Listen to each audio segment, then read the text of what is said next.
நமஸ்காரம். ஓம் மகா சிஷ்யர் குரு அகத்த குருவே நமக. நம்ம இப்போ அகத்தியர் வடமானம் என்னும் நூல்ல இருந்து குருக்கள், சுவாமிகள், முனிவர்கள் அப்படிங்கிற தலைப்பு கீழே அதோட தொடர்ச்சியை பார்க்க போறோம்.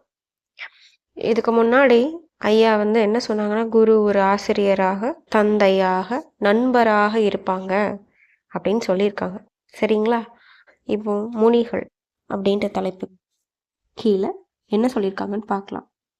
முனி என்பவர் ஆன்மீக சாதனையின் உயர்ந்த வடிவம். அவர் ஒரு குரு போன்றவர். முக்கிய வேறுபாடு என்னவென்றால், அவர் எந்த தொடர்புகளிலும் தன்னை ஈடுபடுத்திக் கொள்ளவில்லை. அது அவருடைய கடமையும் அல்ல. ஒரு முனி அனைத்து சித்திகளையும் அடைகிறார். அவருக்கு எல்லாம் தெரியும். ஆனால் அவர் மௌனத்தை பின்பற்றுகிறார். அவர் ஒரு திரிகால ஞானி. சரியான நேரத்தில் சரியான நபருக்கு அவர் சில அறிவுரைகளை கூறுகிறார்.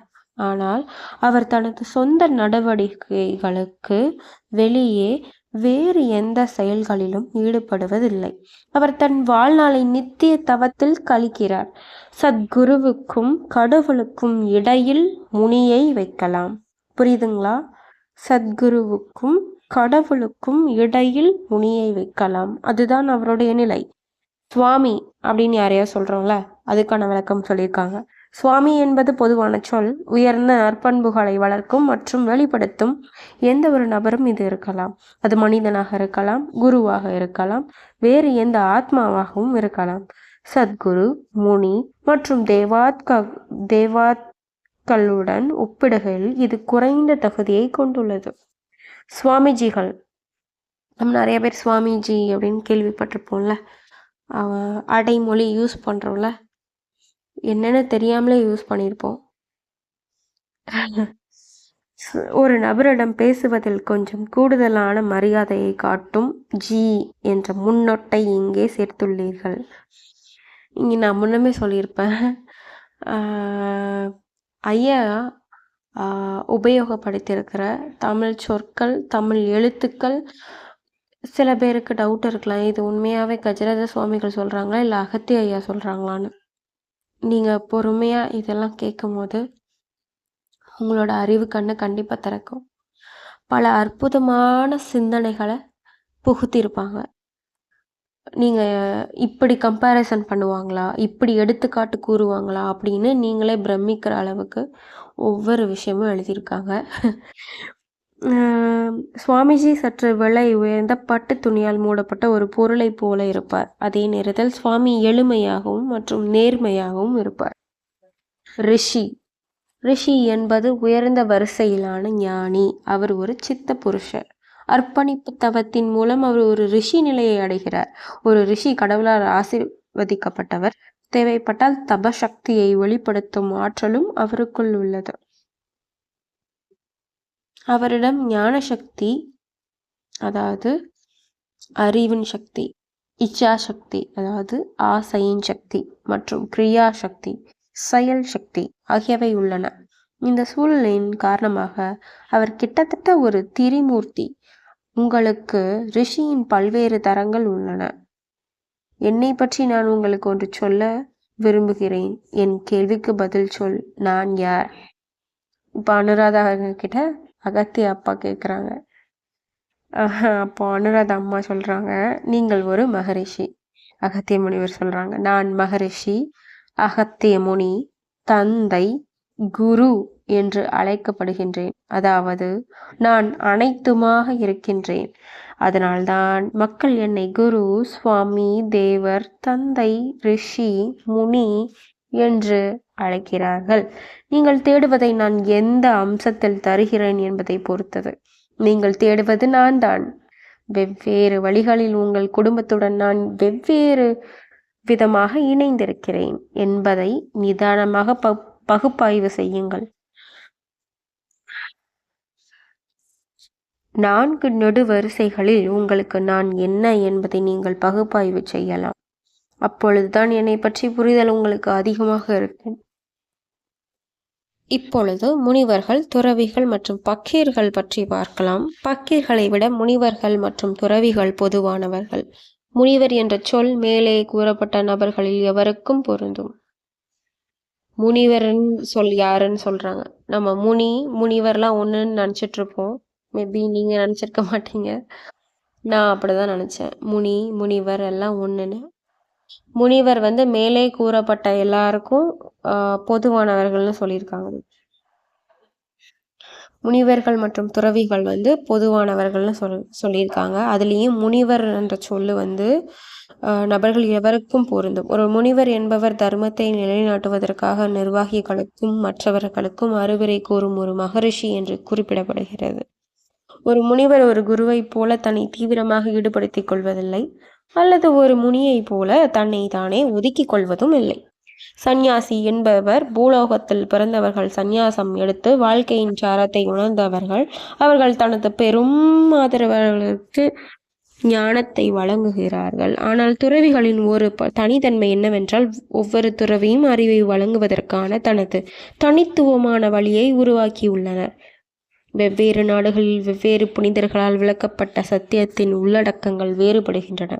துறவிகளை பின்பற்றுபவர்கள் தங்களை தாங்களே ஒதுக்கி வைத்து கடினமானவர்களாக மாற முனைகிறார்கள். எனவே புனிதர்கள் பிரசங்கிப்பது அனைவருக்கும் பொருந்தாது அல்லது பாராட்டப்படவில்லை. இந்த குறிப்பீடு எதுக்கு அப்படின்னு நீங்கள் கொஞ்சம் யோசிங்க. இல்லறத்திலிருந்து மோட்சத்துக்கான வழி நீங்கள் பெறலாம், உண்மைதானே? இந்த புத்தகத்தோட நோக்கமும் அதான். ஐயா என்றைக்குமே நீங்கள் சந்நியாசம் போ அப்படின்னு சொல்லவே இல்லை. இல்லறத்திலிருந்து என்ன கடமை இருக்கோ அதை செவ்வர செய், செம்மையாக முடிங்க. உங்களோட கடமை இருக்குது, தாய் தந்தை இருக்குது, அடுத்து கட்டின மனைவிக்கு இல்லைன்னா ஹஸ்பண்டுக்கு, கணவருக்கு, அடுத்து பெற்ற குழந்தைகளுக்கு அந்த மாதிரி கடமை இருக்கா பண்ணுங்க அப்படின்னு தான் சொல்லியிருக்காங்களே தவிர எதுலேயுமே சந்நியாசம் போங்கன்னு சொல்லலை. ஏன் இதை சொல்கிறாங்கன்னா, இப்போ சந்நியாசம் எடுத்துக்கிட்டிங்கன்னா அவங்கவுங்களுக்குன்னு ஒரு வழியில் ஒரு சத்சங்கம் அவங்க வகுத்திருக்காங்க இல்லையா? பல சந்நியாச குருமார்களை நம்ம பார்க்குறோம். ஒவ்வொருத்தங்களோட அந்த பின்மம் வாழ்க்கையை பற்றி இப்படி போகலாம் அப்படின்ற விஷயங்கள் மாறுபடுது இல்லையா? அதை தான் இங்கே குறிப்பிட்டிருக்காங்க. மேலும் தன்னோட சீடர்கள் தன்னை பிரம்மச்சாரியாக வச்சுக்கிறதுக்காக கடினமாக உழைக்க ஆரம்பிச்சிட்டாங்க. அப்படி பண்ணும்போது புனித தன்மையும் அங்கே இருக்குன்னு நம்ம சொல்லவும் முடியல, அது பாராட்டப்படவில்லை அப்படின்னு சொல்லியிருக்காங்க. ஃபக்கீர் அப்படிங்கிற இதை பற்றி பார்க்கலாம். அதாவது முனிவர் பார்த்துருக்கோம், துறவிகள் பார்த்தோம், இப்போ ஃபக்கீர் பற்றி பார்க்கலாம். இவர்கள் ஒரு குறிப்பிட்ட சமூகத்தை சேர்ந்தவர்கள். சாதாரண மொழியில் சொல்வதென்றால் அவர்கள் அலைந்து திரியும் துறவிகள். ஆனால் அவர்கள் சில நுண்ணறிவு மற்றும் புரிதலை கொண்டுள்ளனர். ஆனால் அவர்களின் பிரசங்கம் சரியான முறையில் அளிக்கப்படவில்லை. அதில் மறைவான அர்த்தங்கள் உள்ளன. ஒரு நபர் பக்கீரை பின்பற்றுவது கடினம்.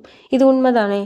பக்கீர்கள் நம்ம நிறைய பார்த்துருப்போம். அவங்க சில விஷயம் சூட்சமாக சொல்லிட்டு போவாங்க, அது பலிக்கும். அதை நம்ம கேள்விப்பட்டிருக்கோம், பார்த்துருக்கோம். ஆனால் அதை அவங்கள நம்ம பின்பற்றுறது கடினம். குடுகுடுப்புக்காரன் இவங்களும் ஒரு விதமான குருவா அப்படின்னு கேட்குற அதுக்கு விளக்கம் கொடுக்குறாங்க. கொஷின் கேட்கல, ஆனால் விளக்கம் கொடுக்குறாங்க. எதுக்கு அப்படின்னு பின்னாடி சொல்கிறாங்க, அதை கேளுங்க. எந்த வகையான ஞானத்திற்கும் இது ஒரு முக்கியமான விஷயம் அல்ல. இவற்றின் சில உள்ளுணர்வு சக்திகளை வளர்க்கின்றன. பழைய நாட்களில் சில செய்தியை கூறுவார்கள், அமைதியாக விலகிச் செல்வார்கள். ஆனால் இப்போது அது வணிகமயமாகிவிட்டது. எனவே அவர்களின் நம்பிக்கைக்குரிய பேச்சுகளுக்கு மக்கள் பலியாக வேண்டாம் என்று அறிவுறுத்த வேண்டும். ஒரு உண்மையான ஞானிக்கு இவையெல்லாம் அற்பமான விஷயங்கள் அல்ல, அவர்களை புறக்கணிக்கவும்.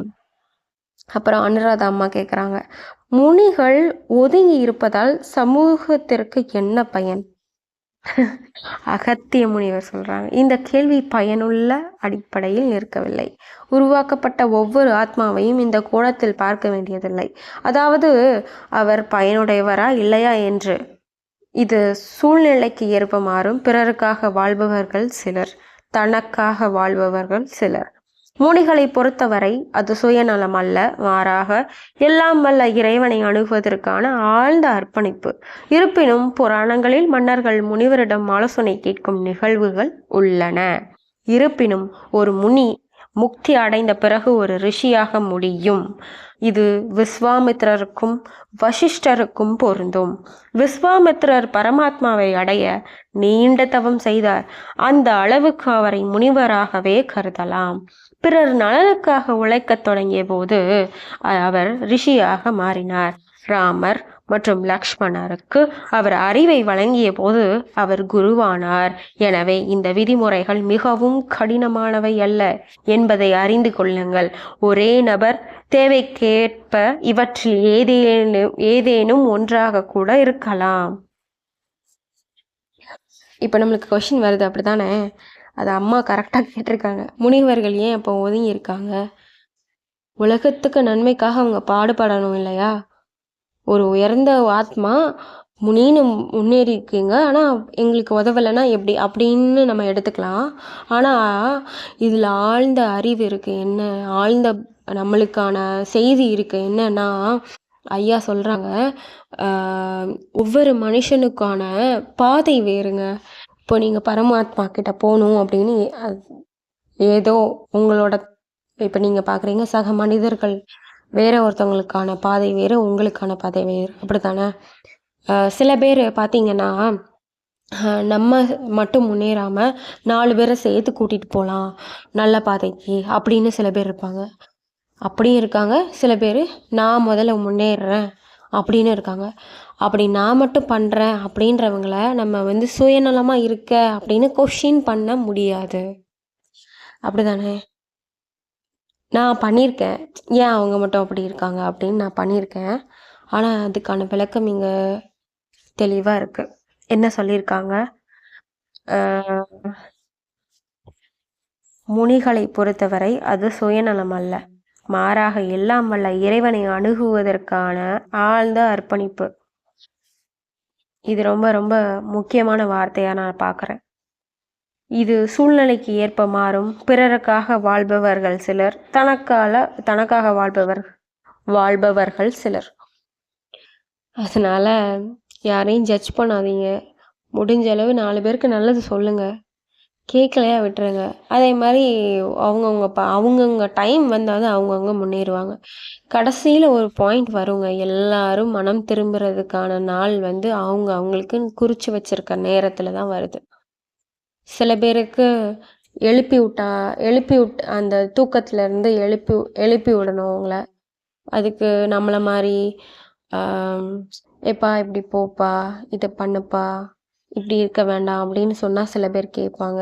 ஆனால் சில பேர் கேட்க மாட்டாங்க, அவங்க டைம் வரணும்.